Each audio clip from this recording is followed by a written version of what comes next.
Salam alaikum Azul Fillaoun, bonjour. L'Algérie n'a pas fêté la journée du 5 juillet passé, 52e anniversaire de l'indépendance du pays. Il a été décidé que son armée aille défiler aux Champs-Élysées pour saluer le 14 juillet, la fête nationale française. Pour le 1er novembre 2014, dans un pays où tout un peuple a été déconnecté de ce qui le regarde, de ce qui le concerne, et même de la lourde menace qui pèse sur l'avenir de ses propres enfants. D'autres décisions ont été prises pour le fêter de façon régime. Aujourd'hui donc, en ce 60e anniversaire du déclenchement de la révolution algérienne, le régime a décidé de fêter cet immense événement de ce 1er novembre d'une bien curieuse façon. Comme s'il lui fallait vérifier que nous étions définitivement devenus totalement indifférents à tout ce qui peut concerner notre nation. Les valeurs qui l'ont fondée, les vrais combattants qui l'ont libérée, et ces innombrables hommes et femmes qui ont donné jusqu'à leur vie pour la libérer. Et ce régime d'extraterrestres a trouvé un moyen particulièrement hallucinant, provoquant au possible, pour s'assurer que nous ne réagissons plus à rien, que nous sommes désormais des zombies, lobotomisés, shootés aux miettes. Le régime a donc inventé l'impensable. Il a décidé que pour fêter le 1er novembre, ce 1er novembre-ci, 1600 photos du président Bouteflika seront exposées dans quelques villes algériennes, Alger, Oran, Constantine et Adrar. Mais il n'aura fallu que quelques heures seulement après la diffusion de cette immense et historique information pour que de partout, des quatre coins du pays, des voix s'élèvent pour protester, non pas contre cette exposition, mais contre cette discrimination. Ces représentants de la société civile, entre guillemets, du FLN et du RND et autres familles du genre, ont rué des quatre fers du fait que leurs villes n'ont pas été retenues pour accueillir, elles aussi, l'exposition photo du grand Moujahid Abdelaziz Bouteflika, dit Si Abdelkader El-Mali. Parce que, soit dit entre nous, c'est depuis ce pays que Abdelkader El-Mali envoyait ses divisions contre la France coloniale. L'affaire a donc réellement failli tourner au vinaigre. Les oubliés de l'exposition ont même annoncé qu'ils allaient organiser leurs propres expositions avec les photos qu'ils recueilleraient eux-mêmes à travers le net. Ce qui aurait pu tourner à la farce, puisque les photos du grand Moujahid qui sont sur le net servent surtout à s'éclater la rate, bien souvent. En tous les cas, le 1er novembre a bel et bien été fêté de cette manière, et les larbins en tout genre, mais aussi des curieux de tout poil, se sont précipités dépotrominés dans les salles d'exposition pour se pâmer d'admiration ou faire leur figure de carême, ça dépend, devant les poses hiératiques du grand chef, celui dont nulle femme n'a enfanté de pareil, comme l'a déclamé très sérieusement un certain poète d'une certaine ville de l'extrême-est que je ne nommerai pas, pour ne pas insulter ses honorables habitants, puisqu'eux-mêmes ont été ulcérés par cette sortie. Mais, en ce matin de novembre, d'autres Algériens ont tenté de rendre hommage à leur façon à eux, non pas à Bouteflika, mais aux héros qui les ont libérés. À l'appel de plusieurs organisations, réellement indépendantes du régime, des citoyens se sont rendus à l'esplanade de la Grande Poste, au centre d'Alger. Ils ont trouvé devant eux un grand nombre de policiers à les attendre. Un grand nombre de citoyens a été embarqué, on ne sait pas combien au juste. Ils ont été embarqués manu militari de façon violente. Certaines femmes ont même été traînées dans la rue devant tout le monde. Ils ont été envoyés vers plusieurs destinations. On n'en sait pas plus pour l'instant. Nos invités vont peut-être nous le dire. Mais on dit que parmi les personnes arrêtées, il y aurait des journalistes et des représentants d'associations, dont celle de familles de disparus. Aujourd'hui, Algérie Focus. 1er novembre, l'histoire, une propriété privée du régime algérien. Une interview de Addil Houari. Al-Watan, la police interpelle des manifestants à Alger. 60e anniversaire du 1er novembre, le troisième journal, le matin des aides. 60e anniversaire du 1er novembre, Bouteflika avertit et menace. Aujourd'hui, avec nous, Faisal Mattawi, journaliste, Ali Dhiles, ingénieur en aéronautique et néanmoins fils du défunt colonel Sadq, et Nordin Ben Mouhoub, porte-parole des internés des camps du Sud. Faisal Mattawi, merci de nous avoir rejoints encore une fois. Merci à vous, bonsoir. Bonsoir.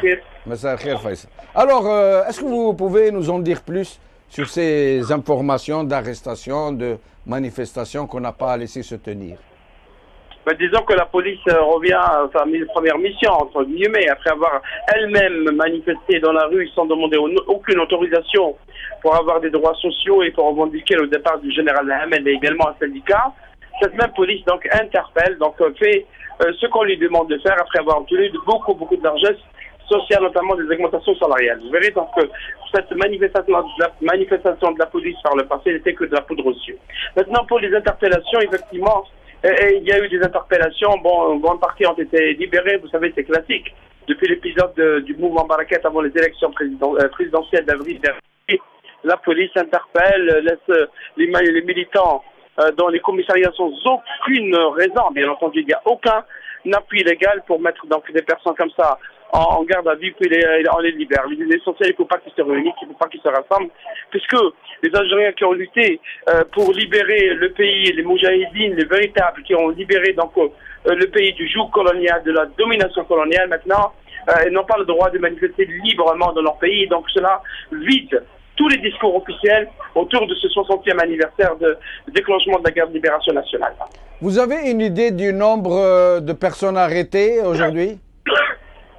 Jamal, on nous a parlé d'une centaine d'interpellations, entre 100 et 150 personnes qui ont été donc interpellées. Bon, on essaye d'avoir des informations par brief, parce que c'est très difficile dans ces conditions et une cherche de plan.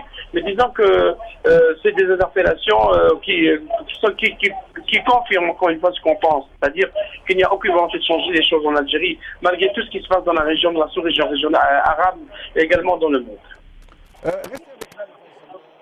Ali Dhiles, merci d'être avec nous pour la première fois sur le Top 3. Ali Dhiles, vous nous entendez, Ali Dhiles? Oui, je vous entends. Bonjour et bienvenue donc pour la première fois dans notre émission. Merci beaucoup. Alors, que pensez-vous donc de ce double événement? D'un côté, la commémoration du 1er novembre en exposant 1600 photos du grand Moujahid Abdelaziz Bouteflika dit Abdelkader el-Mali, et de l'autre, la répression d'une manifestation pacifique qui voulait se tenir, même pas une manifestation, un sit-in en hommage aux martyrs de novembre, de la révolution de novembre. Qu'en pensez-vous? C'est vrai qu'il y a une ambiguïté qu'on peut soulever, mais toujours est-il qu'aujourd'hui l'Algérie est un État souverain, donc l'Algérie a le droit d'aller participer aux festivités de ces pays souverains comme la France, sans toutefois remettre en cause le sacrifice du peuple algérien. Je crois que ça avait été dit, que l'Algérie tournait une page, mais je suis plus outré du fait que le peuple algérien n'ait pas le droit de s'exprimer. Et c'est le problème de tous les pays musulmans, arabo-musulmans, non arabo-musulmans, ce qui nous concerne, c'est la tunakesh wala toujadel. Il y a une forme de dictature, c'est né à l'indépendance. Avec Ben Bella Boumedienne, c'est vrai que mon père défunt, le colonel Dhéles Sissadak, avait entrepris une opposition contre le régime personnel de Boumedienne et de Ben Bella. Il n'a pas été le seul. Il y a eu Boudiaf, il y a eu le commandant Moussa qui avait sympathisé avec cette opposition, même le colonel Tahar Zberi qu'ils avaient rencontré. Ce que je peux vous dire, l'Algérie est en train de se faire. Le vieux me disait qu'il faut laisser les jeunes. Chaque génération est là pour apporter son petit caillou, sa participation. L'Algérie est en train de se faire ou elle est en train de se défaire? Oui, bon, c'est vrai qu'on a tous une impression. Mais chauffe, je vais vous dire, moi je privilégie l'unité nationale, la stabilité. On a une armée quand même forte qui nous a permis de ne pas rentrer dans de ne pas tomber dans ces guerres civiles. Il n'y a qu'à voir ce qui est arrivé à l'Irak, à la Syrie, à la Libye. On assiste impuissamment à cette destruction de ces pays. On n'aimerait pas que ça nous arrive. Je pense qu'il faut rester solidaire, qu'il faut regarder dans la même direction. D'ailleurs, ça a été la force de la révolution algérienne au déclenchement du 1er novembre et ça a été relaté aussi au congrès de la Sorbonne qu'il fallait regarder dans la même direction et rester unis. C'est comme ça qu'on arrivera Monsieur oui, je vous écoute. Jusqu'à preuve du contraire, qu'on nous démontre si nous avons tort. Les Algériens n'ont pas pris des armes, ils ne sont pas exprimés de façon violente, ils ne cherchent qu'à manifester sur leur droit le plus fondamental. Oui, je suis d'accord. Moi-même, j'ai vécu dans les pays anglo-saxons. C'est malheureux qu'on n'ait pas le droit de s'exprimer librement autour de débats, sur le trottoir. Qu'est-ce que vous voulez je vous ai dit, c'est un problème qui est inhérent à tous les pays sous-développés, les pays, je dirais même musulmans, régnés par la force. C'est malheureux qu'on ait encore ça au 21e siècle. Et dire qu'il y a des nations qui sont en train de graviter autour de la planète Mars. J'ai eu le privilège dans ma jeunesse d'entreprendre mes études supérieures sur le continent américain et ce qui m'a frappé, c'est l'unité de ce peuple. Où j'allais, je voyais leurs drapeaux accrochés à leurs édifices, à leurs maisons. Où j'allais, ils avaient tous le même mot. We are proud to be Americans. Et pourtant, c'est toutes les ethnies de la planète qui ont convergé sur ce continent. Et restez avec nous, il n'en demeure pas moins qu'ils sont arrivés à construire une grande démocratie. Ils sont libres. Enfin, ça reste relatif, hein, ça reste très relatif. Mais enfin, restez avec nous. Faisal Matawi. Monsieur Dhéles nous dit, il semble, comme beaucoup de nos compatriotes, craindre qu'une éventuelle vraie contestation ne puisse dégénérer comme cela a dégénéré en Libye, en Syrie et ailleurs. Et donc, c'est comme s'il nous disait, il ne l'a pas dit, et j'espère qu'il ne le pense pas, mais nous le prenons comme ça. C'est comme s'il nous disait, il vaut mieux ne pas bouger, il vaut mieux supporter ce régime, accepter ce qui vient de ce régime, plutôt que... Alors qu'en fait, c'est là où je voudrais en venir, en fait, si les révolutions des peuples ont dégénéré, ce n'est pas à cause des peuples ou de leur contestation, c'est à cause des régimes qui ont refusé de s'en aller et de se plier aux aspirations populaires. Qu'en pensez-vous vous-même, Faisal? Oui, disons, il ne s'agit pas de soutenir les régimes en place ou de soutenir qui que ce soit. Vous avez déjà un exemple, le récent, c'est l'exemple burkinabé. Vous avez un président qui avait contesté, qui a refusé la révision de la Constitution. Le président a décidé de partir. C'est très sage et la Burkina Faso n'a pas basculé pour autant dans le chaos. Mais disons qu'il y a maintenant une conjoncture politique sous-régionale et régionale qui est assez difficile, qui est assez sensibles. Il y a le chaos en Libye, il y a une situation d'instabilité au Mali, une situation qui est très sensible en Tunisie malgré la réussite du scrutin législatif. Donc disons qu'il y a une conjoncture avec la sécurité. C'est-à-dire qu'aussi il faut un changement par la force ou par la violence. Je ne sais pas si cela va servir le pays. Peut-être que le changement viendra en travaillant en profondeur la société à travers un changement pacifique, démocratique qui se fera avec tout le monde et dans un cadre organisé. Parce que nous avons déjà eu des expériences par le passé. Bien entendu, il ne s'agit pas de soutenir le régime ou de dire que si c'est comme ça, il faut privilégier la stabilité, parce que là, on est en train de nous pousser vers une théorie nouvelle, théorie toute nouvelle dans la géostratégie. Et même quand j'entends les responsables étrangers qui passent en Algérie, ils nous disent pas la même chose. Attention, il faut la stabilité, attention, l'instabilité et l'insécurité, donc oubliez vos libertés. Non, il s'agit de lutter pour les libertés dans un cadre légal, j'allais dire démocratique et transparent, et il s'agit aussi d'être réellement représenté par un parlement comme le Tunisien l'en fait, et ils ont donné l'exemple, et par un président qui soit réellement capable de gérer le pays. Donc tous ces défis, toutes ces contraintes doivent être prises en compte pour tout changement en Algérie. Le changement, s'il le faut, s'il faut le faire maintenant, c'est pas demain. Restez avec nous, Faisal. Sidi Dils, est-ce qu'il ne vous semble pas que cette peur, justement, qu'on a réussi à inséminer au sein j'allais dire des populations, je n'aime pas beaucoup ce terme, au sein de la société algérienne, est-ce que vous ne pensez pas que c'est une sorte de terrorisme de dissuasion? Ça veut dire, vous acceptez ce qui se passe sans broncher, vous acceptez tout, y compris ce qui est complètement inacceptable, ce qui se passe en ce moment dans notre pays. Par exemple, un président qui ne sert que de vitrine à de vrais décideurs qui sont derrière le rideau, qui signent même les décrets en son lieu et place. Vous acceptez tout cela, vous acceptez le pillage du pays, vous acceptez la dévastation, vous acceptez que cette société soit vidée de toutes ses valeurs ancestrales, ou alors, si vous voulez contester, si vous voulez nous chasser, alors à ce moment-là, vous allez vous retrouver comme en Syrie, comme en Libye, ou comme durant la décennie rouge. Est-ce que ce n'est pas ce message, même pas subliminal, c'est un message direct que le régime nous envoie? Est-ce que nous ne sommes pas en train de tomber dans ce travers, dans cette peur, dans ce terrorisme de dissuasion? Oui, c'est vrai.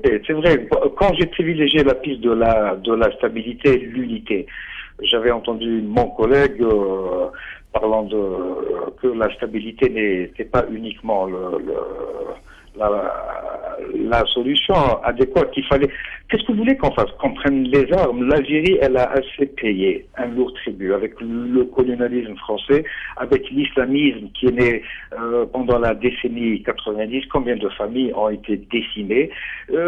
Vous qui êtes en Angleterre, moi j'ai toujours admiré ce peuple anglais. Ils n'ont jamais connu de guerre civile, ils ont toujours adoré leur monarchie, God save the Queen, que Dieu sauve notre reine Élisabeth.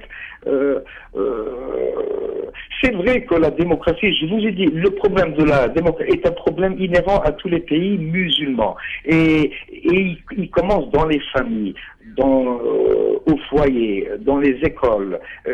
Vous savez, j'avais eu un professeur, la démocratie, c'est la chose la plus dure à acquérir. N'oubliez pas que ces nations-là, l'Angleterre, la France, les États-Unis, ont mis une grande longueur de temps pour établir les valeurs démocratiques. Il leur a fallu près de 2 siècles.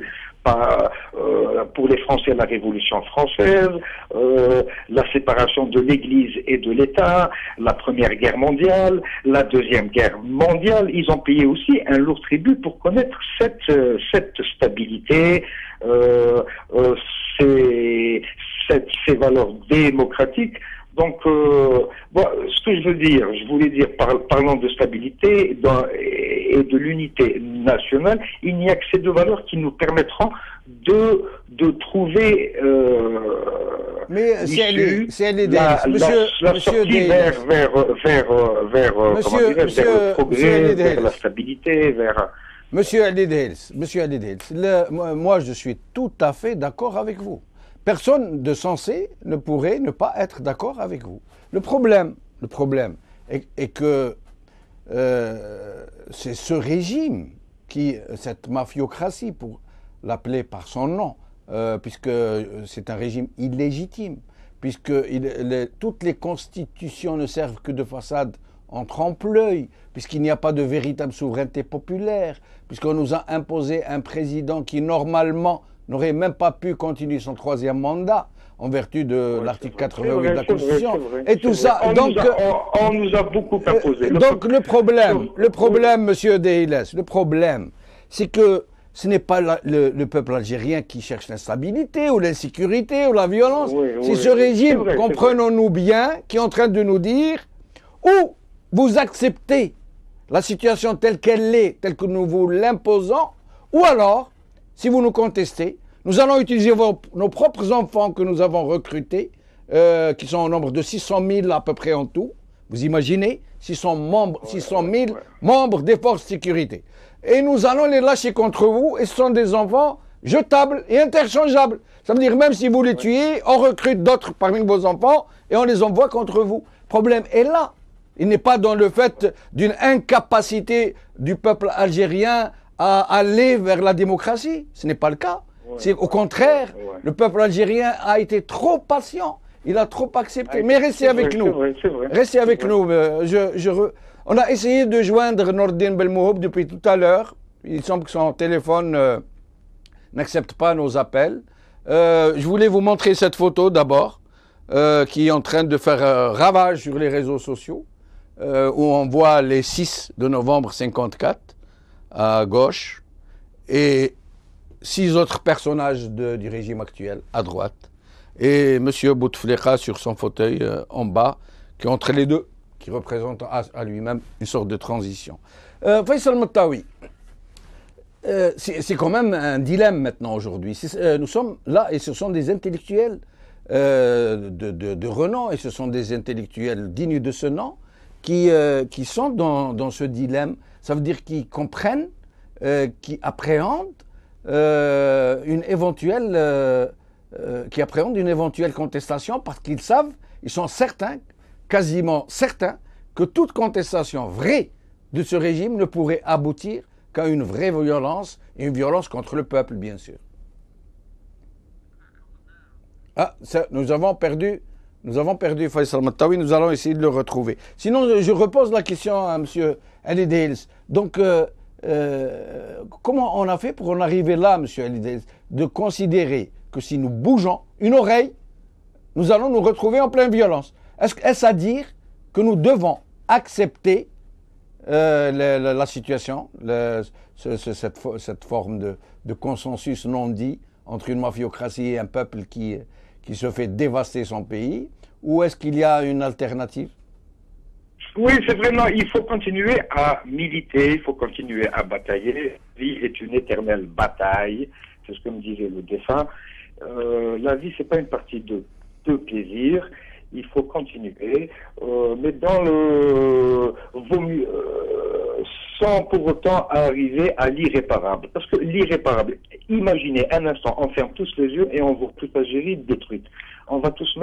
Toutes les femmes vont se mettre à pleurer, les uns vont se retrouver au pôle Nord, comme vous l'aviez dit précédemment, les Algériens vont fuir leur pays. C'est vrai qu'il faut continuer à militer, à batailler. Il faut faire comprendre à ce régime que la révolution et l'indépendance, c'était un acquis populaire. Il ne faut pas oublier qu'au 1er novembre 54 et à la tenue du congrès de la Soumam, il a été posé les jalons d'une république démocratique, populaire et sociale. Et non une théocratie ou une autocratie, le pouvoir personnel ou le pouvoir religieux. Je pense qu'on n'en est plus là depuis la Deuxième Guerre mondiale. On est rentré dans une nouvelle ère. Monsieur Ali Dehiles, vous dites... a le droit de s'exprimer. C'est vrai, je ne suis pas favorable à ce qui se passe aujourd'hui, le régime actuel, mais il ne faut pas oublier que c'est la génération qui est née, c'est la génération de la guerre de libération, même si certains ne l'ont pas faite, hein, ils étaient à l'extérieur, hein, c'est la grande question, parce que ceux qui ont fait la révolution, les militants de l'intérieur, ils ont vu le malheur et les souffrances du peuple algérien, alors que certains étaient au Caire, comme Boumediene, d'autres étaient sur les frontières. C'est une histoire pénible. Monsieur Deiles, la France n'a pas remis, quand elle dit elle est sortie une main devant, une main derrière, c'était un déguisement. Hein. Oui, elle avait préfabriqué un certain régime à l'indépendance. Elle avait peur des hommes du 1er novembre, elle avait peur des hommes qui étaient issus de cette formation du 1er novembre, du congrès de la Soumam, qui a été initié par Ben Mehdi. Ça lui a fait peur, parce que le peuple algérien... N'oubliez pas Youssef Ben Khedda, il ne faut pas oublier Youssef Ben Khedda, entre autres. Hein. Avec tout le... Monsieur Ali Deiles, vous disiez il faut continuer à militer, à batailler. Il faut militer, bien sûr, militer la vie. Comment, monsieur Ali Deiles, comment est-ce que la société algérienne pourrait militer et batailler pour recouvrer son droit à la souveraineté sur son propre pays, avoir de véritables institutions élues, avoir un chef d'État élu, batailler, militer comme vous nous le demandez? Dites-nous comment, de quelle façon, puisque ce régime interdit toute forme d'expression réellement démocratique.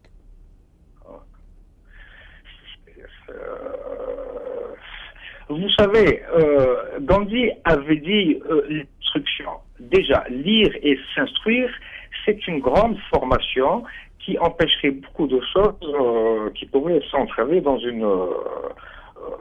déjà, lire et s'instruire et informer les gens, écrire, parler.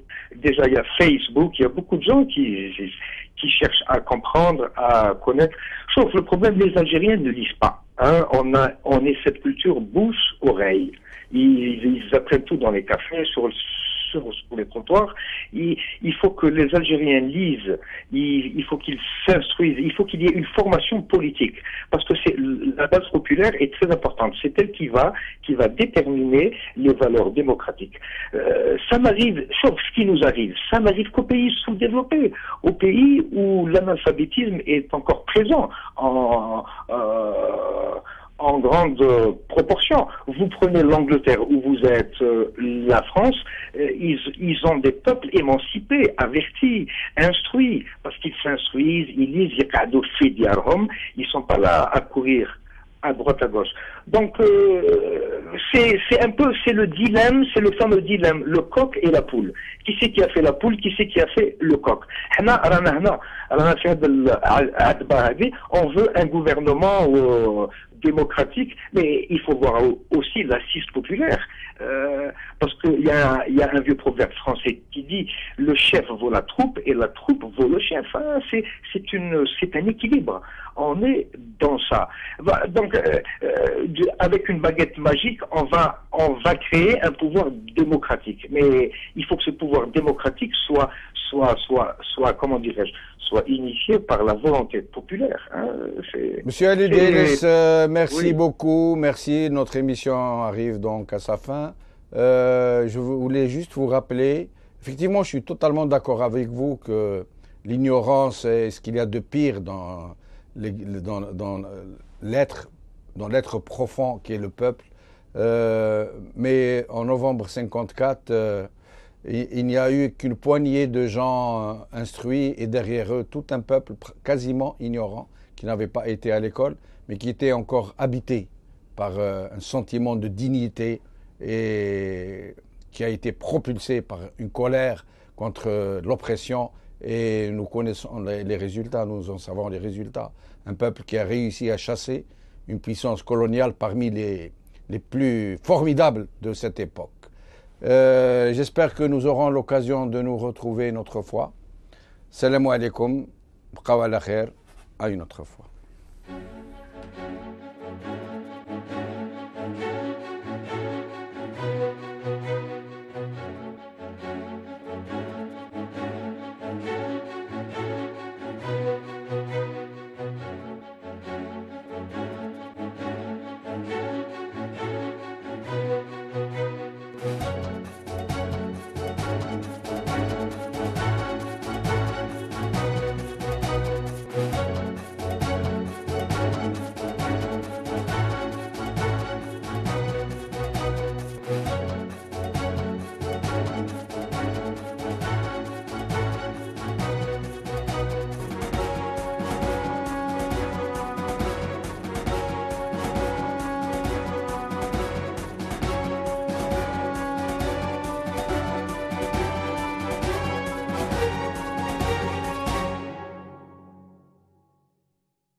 لو فيف اخويا.